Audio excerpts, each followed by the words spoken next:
The de Havilland Sea Vixen gives the British Air Tree and War Thunder a high-tier premium naval jet. Let's check it out.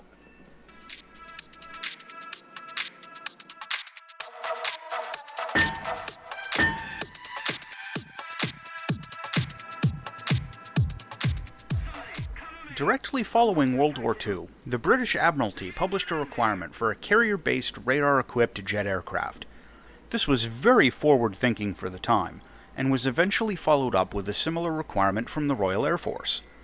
The de Havilland Company responded with a proposal for a twin-boom tailed jet, similar to the Venom aircraft that was currently in development, but larger and with swept wings. This was in part just because it was really early into the jet age, and jet aircraft design hadn't really matured into the familiar shapes we see now, but also because they knew the development would take quite a bit of time and wanted to build on their existing experience. As happened frequently in those days, the requirements expanded, contracted, changed, expanded again several times during the early development phases, and the eventual design was for a large aircraft with a basic multi-role capability. The Royal Air Force eventually went with other aircraft, but the Royal Navy remained involved, and the updated navalized design went through a number of developmental prototypes before the final version took to the air in 1957. Some modern aviation historians have considered the Sea Vixen to be an early example of what we now call development hell because of the chaotic and protracted development period, but the eventual end result turned out to be a very capable aircraft. The Sea Vixen has a dedicated radar operator, and this was one of the first jets to have that, and it carried a radar system that was cutting edge for the time. It entered service in 1959 and flew for the Royal Navy all the way until 1972. What we have in War Thunder is the Sea Vixen FAW Mk.2, which was the only upgraded version of the plane. This version first flew in 1962 and entered service with the Royal Navy's Fleet Air Arm in 1964. The weapon system is focused on the Mark 18 air interception radar set. The Mark 18 doesn't really have any advanced features and is heavily vulnerable to ground clutter, but it has good range and flexible scanning angles. The radar is optimized for high-altitude interception, and it has trouble locking targets at low levels. For loadouts, the Sea Vixen has 6 pylons that carry a huge selection of rockets, bombs, and guided missiles. This plane doesn't have an internal gun, and it can't carry any gun pods, so the pylon armament is all you get.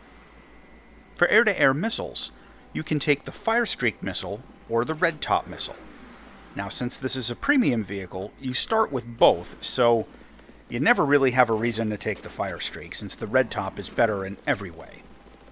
The Sea Vixen also gets the Bullpup air-to-ground missile, which gives some additional potential for close air support, but there isn't any ballistics computer, so the bombs and rockets are thrown blind, which adds a little bit more value to the Bullpups.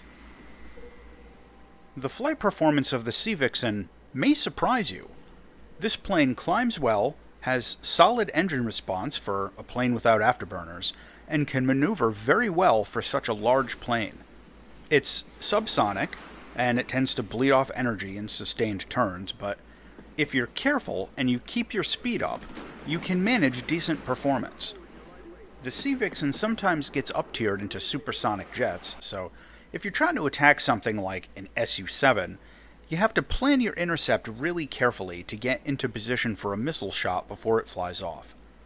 The acceleration is decent, for a plane of this type, but some single-engine subsonics can still catch you without a lot of trouble due to their dramatically better thrust-to-weight ratios.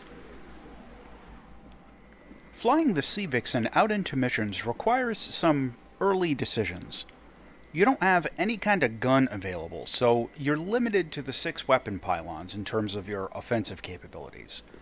The rocket pods are the only option that gives you the ability to, flexibly scoot around the battlefield, attacking sporadic ground targets, but the accuracy is very low, and you're going to get a lot of misses and regular hits relative to destroyed targets. The bomb load isn't great, nowhere near enough to take out a strategic base, but It's enough to do some damage, and one of my favorite missions with this plane is to fly a pass with the bombs and then transition into air-to-air with the red top missiles. The loadout of 2 bombs and 4 red tops is the one I've generally learned to prefer with this plane. Going out for air combat gives both flexibility and limitations. Without guns, the Sea Vixen's limited to 4 missile shots. Not 4 kills, but 4 shots, before it has to run home to base. You need to try and be careful, and only fire when you're confident of a hit. If you get tiered into opponents who have flares, it's gonna be a bad day, and you may very well go home with the donut, even if you can survive the entire match. The unguided rocket pods can technically be used for air combat, but in practice they're very difficult to aim, and they're not really a viable option. The good news, however, is that the red top missile has an uncaged seeker, supports radar slaving, and is generally a very good weapon in this BR range. Flying the Sea Vixen in a dedicated ground attack profile is certainly possible. You can load out all the pylons with bombs or rockets, but in practice, the overall weapon load is pretty light, and you're honestly better off using this as a fighter than as a bomber. Flying out the Sea Vixen for close air support, well, the bullpups are your main weapon in that case, but there are much better British aircraft around this BR for close air support. The Sea Vixen can perform, but it's not really optimal, and that's not this plane's job. Landing the Sea Vixen is something you'll want to get good at, since if you have good survival in this plane, you're going to need to land to rearm pretty frequently. The landing performance is pretty good, with caveats. You can't drop landing flaps until about 320 kilometers an hour, but you can drop gear at around 400. There's no drag chute, but you have an arrestor hook that you'll never get to use. Visually, the Sea Vixen is an unusual looking aircraft and just screams of being a 1950s first generation jet fighter. I like these odd looking planes. The asymmetrical cockpit layout and the twin boom tail designs are eye-catching and uncommon. Unfortunately, there aren't any really good paint job options, and even the selection of community-made skins is very limited. The cockpit of the Sea Vixen is busy. To me, it feels very cramped, and the view isn't great. It has a gun sight for all of your non-existent guns, and honestly, I just didn't care for this cockpit at all with the VR headset. To close out the Sea Vixen FAW Mk.2. This plane has a lot of good loadout options, and the red top missile is quite strong at this BR. Its flight performance is surprisingly good for a large plane, and the engine performance is solid for, a plane without afterburners. Also, this is a premium vehicle, so it gets good bonuses for RP and Silver Lions.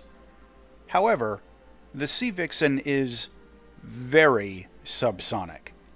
Its radar really struggles at low altitude, it has no gun of any kind, and the lack of a ballistics computer really holds it back in air-to-ground. The final verdict on the Sea Vixen is that this is a capable, missile-armed fighter at a lower BR than comparable planes. If you're looking for a premium jet in the British tree, this one is certainly worth a look. As always, thanks for watching.